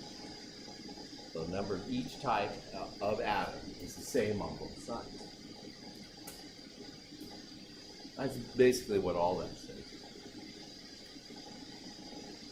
So this is what we're going to do, right? This is the process that we follow. One is we write the products and reactants correctly because, right, you're going to be given sometimes names of compounds, so you got to go from the name of the compound to the formula. And I will get that quiz up. I have to write it. I thought I was going to cheat and use one of my wife's things, but we're going to sit down tonight and try to write it. I don't know when, but we'll try to. That's one thing. We'll always make sure you write the reactants and products correctly. The other thing is, this is like Coach Talk here. Coach Talk says, hey, you can always tell when it's right.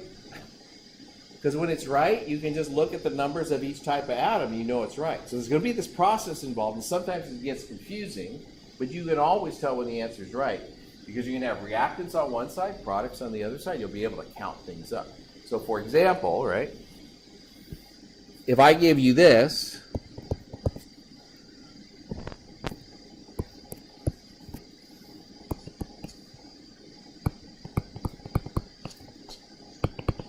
and I'm not putting the states in, because the states are actually not important in the balancing. You can tell that that's balanced. And the way you tell that it's balanced is I'm going to take hydrogens and oxygens, I'm going to just count them up. All right? So this number in the front, this 2 in the front of the water, means I have to multiply everything in that formula. So on the left side, I have 4 hydrogens. And how many oxygens do I have? I'll have 2. This whole thing gets multiplied by the 2 here. So I'll have 2. And on the right side, I have 4 hydrogens. Because 2 times H2, right? And the oxygen is just O2, so I'll have 2. I usually don't write O next to the number because it looks like 20. So I like writing the element symbol too. O's I avoid because it looks like you're just writing a 0. That's balanced. I know it's balanced because I can just count atoms. So even if you can't get to the answer, you can actually tell. Like if I give you a reaction that's not balanced, and say balance this on a multiple choice test, and you have all these different reactions, you can always tell it's balanced, even if you can't get to it yourself. But you just count up atoms. Okay.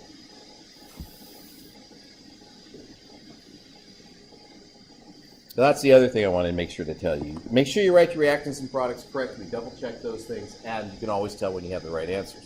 So some suggestions for balancing. This is not hard and fast. Always start with the thing that looks the most complicated. That's one. And I'll show you how these things work out. Balance elements that occur uniquely on each side of the reaction, occur only once. So let's say, for example, I have this reaction. I'm going to write it here.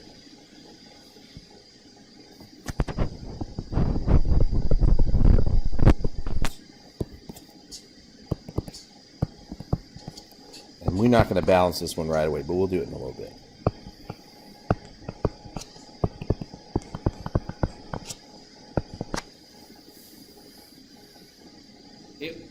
What this statement is, balance elements that occur uniquely once on each side of the reaction. First means don't do oxygen first because it's in everything. And if you try to balance the oxygens first, you're going to get yourself confused because you're going to be like, well, there's 6 here, and there's 2 here, and there's 2 here, and there's 1 here. Which one are you going to start with by changing numbers so that you can have it balanced? Okay. So don't deal with things that occur multiple times. So, but what occurs only once on each side? H and there's 2. Like H shows up in C6H12O6, and it shows up in water in H2O. But what's the other one? C? Carbon, right? Carbon's only occurs in C6H12O6 and in CO2. So if you're balancing this, you would start with, and this is actually generally true for hydrocarbons, start with the C's and the H's because they only occur once on each side.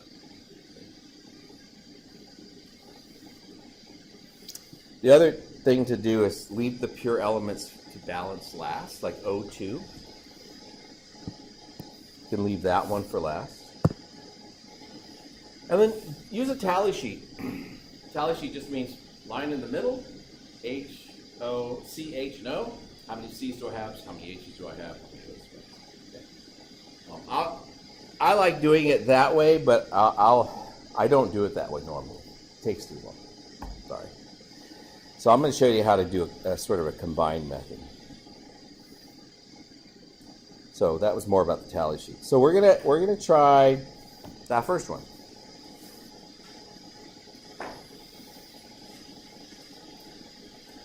And we're going to balance it. Oh, by the way, there isn't a way to start these problems. There are many ways to start these problems. There's only one answer.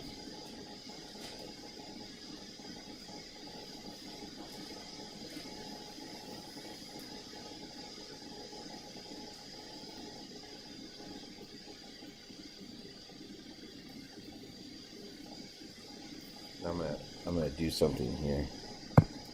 I'm gonna circle that. I'm gonna write like this.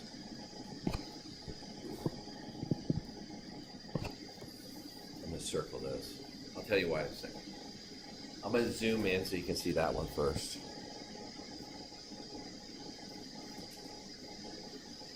So that's what we're gonna balance. So what elements occur only once on each side? Kind of like everything, right?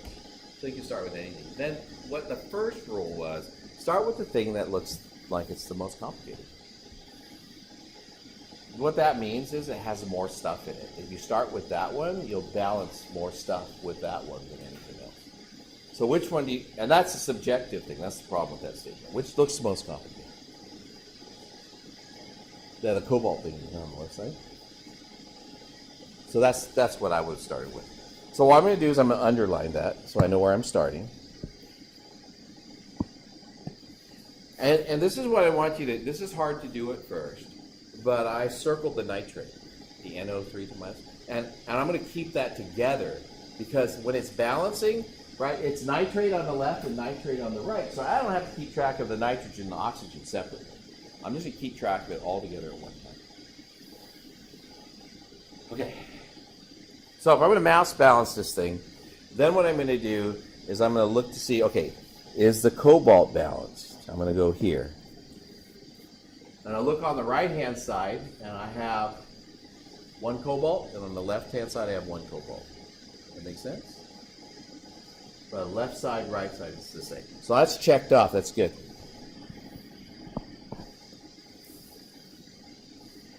And then staying with my most complicated thing, then I'm going to do the next thing in my most complicated thing. So I did the cobalt, and now I'm going to do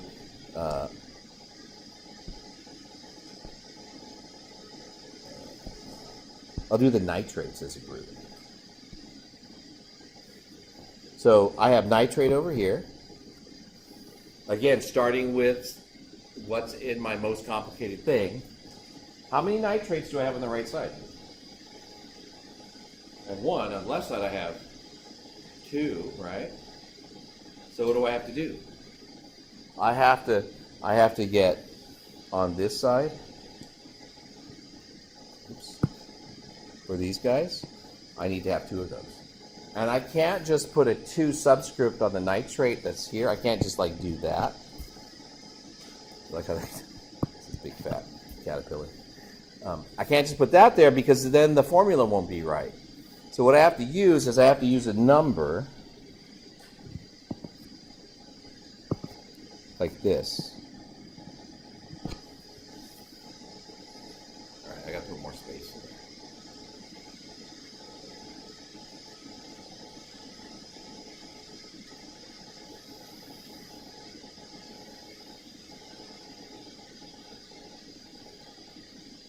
And so I have 2 nitrates on the left and 2 nitrates on the right. So I can check that guy off.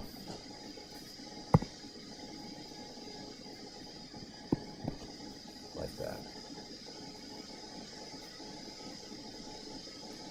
So this is where I would start looking at the numbers of each thing that I have in detail. A lot of times I would start the tally sheet now. I would start the balancing process and then I start a tally sheet. Now, for this one, I think it's done, but I'm going to check. So I'm going to go just in the order they are, left and right. Oh, actually, I want a double line here. I have my K's, my S's, my CO's, and my NO3's. And that covers everything. And again, the nitrate I'm treating as a group. So how many K's do I have on the left? 2. How many S's? 1. How many cobalts? How many nitrates? And then let's check the right. How many potassiums do I have? 2. Sulfurs? Cobalts? Nitrates? And that's balanced. Because I have the same numbers of each type of unit on the left and the right, because now I'm including polyatomic ion. Same numbers of each kind of unit on the left and the right, I know it's done and it's balanced. Okay? Now a lot of times people start with a tally sheet, count everything up, and then do it from there. That's fine. Okay? I usually do a couple. I usually get partway through until I'm confused, and then I make a tally sheet, and then I finish. Okay?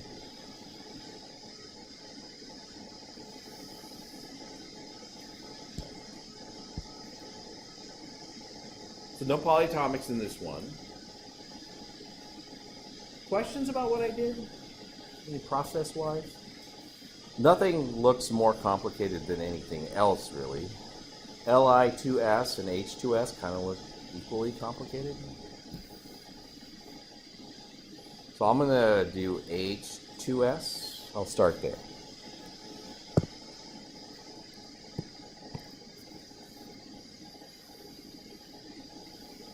I don't have any polyatomic ions, so I'm not going to circle anything, but now I'm going to start checking things off one group at a time in the thing that I see as most common.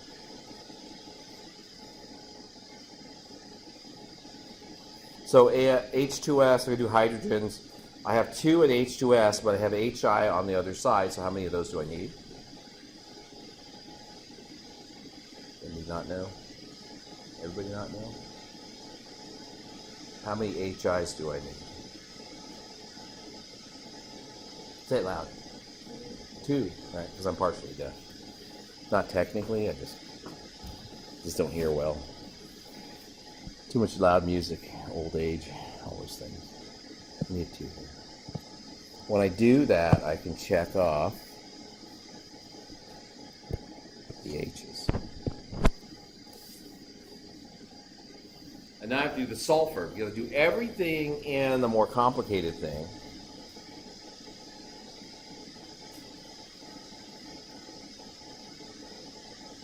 And then I'll do my tally sheet, and that'll tell me what I have to finish up.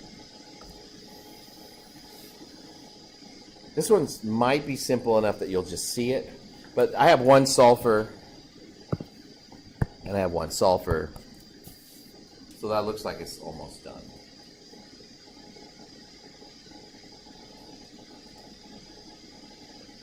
What's the only thing not balanced?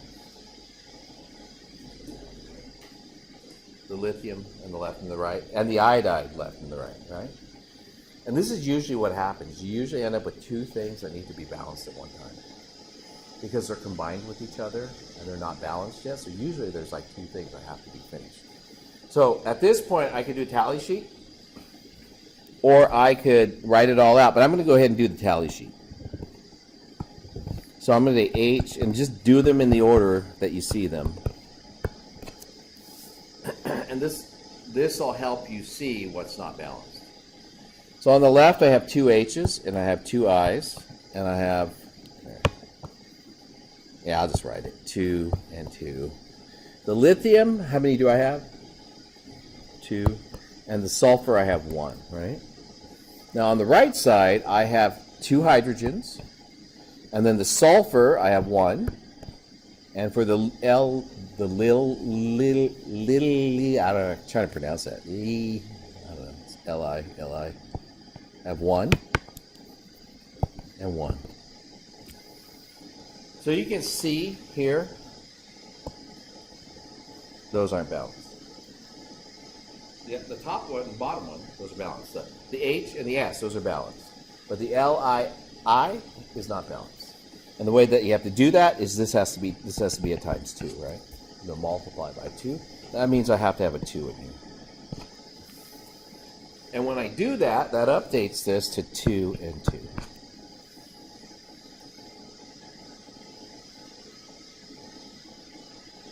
And now that's done.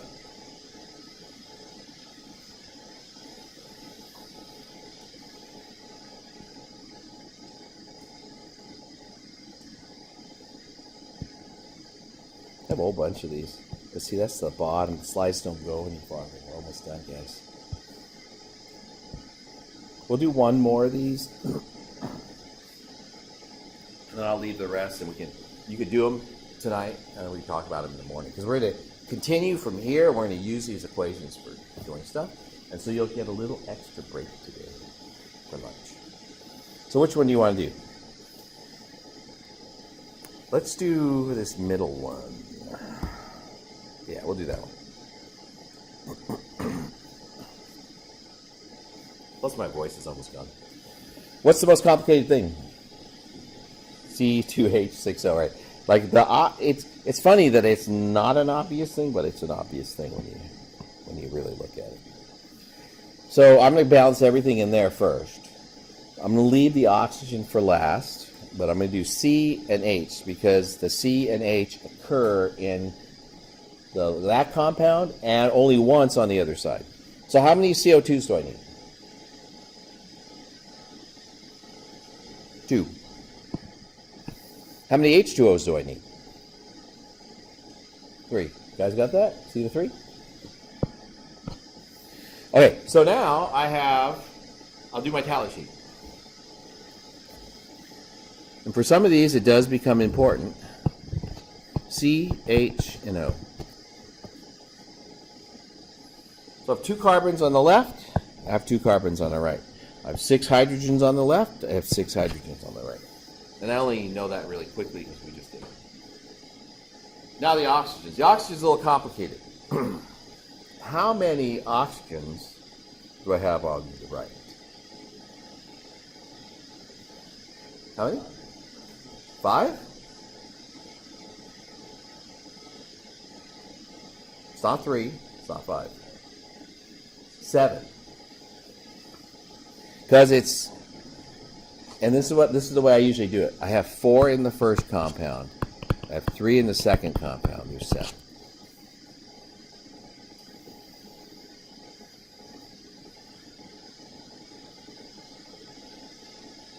So this is kind of the tricky, like, mental part to do. In my compound, I have 1, right? So I already have 1. Oh, sorry, I was going to write a plus sign. 1. What do I need to add to that in order to get to 7? I mean, 1 plus what is 7? 6, right? How am I going to get 6? Well, this is the old, so the underlying things, that's balanced. The things I'm going to check off here, like these guys, carbon, that's balanced. Hydrogen, that's balanced. We're good there. The only thing that's not balanced is the oxygen. But I don't want to screw around with the 7 because I just put the 2s and the 3s there to balance with what's on the left. So what I'm going to deal with is the O2. O2 is the last thing I have to balance. How many O2s do I need to get to 6? 3. So I need a 3 in here. Because 3 times 2, that'll give me 7. Well, plus the 1, right? Not 3 times. I separated those a little bit too far. Here, let me put them together. There. That gives me my 7, and that's balanced. And we're done. So, last thing I wanted to say about these, and I'll let you go. That's a kind of this is a big important idea, and I'll grind it into you tomorrow. But I'm going to just get the idea across. Okay? If I use 1 mole of C2H6O, how many moles of oxygen will have to get used up for that to stay balanced? If I use 1 mole of C2H6O, if I use 1 mole, I have to use 3 moles of oxygen. If I use 2 moles of C2H6O, like actually doing this chemical reaction, right? To keep this reaction balanced, I'd have to use 6 moles of oxygen. That ratio is going to tell us how many moles of each react with each other, but it'll also tell us, well, if I do that, if I do 1 mole of C2H6O, I'll get 2 moles of carbon dioxide and 3 moles of water at the same time. So we're going to use these coefficients. It's important that we balance it right because we do a lot of problems based on this. So your goal for tonight is do the homework. Everybody has the problems that they can look at, and if they don't, they can get it from the library. And then, or you could ask me, and I can show you the book and take pictures of it. And then try to do those two, and then we'll finish that chapter tomorrow and get into the next one. Okay?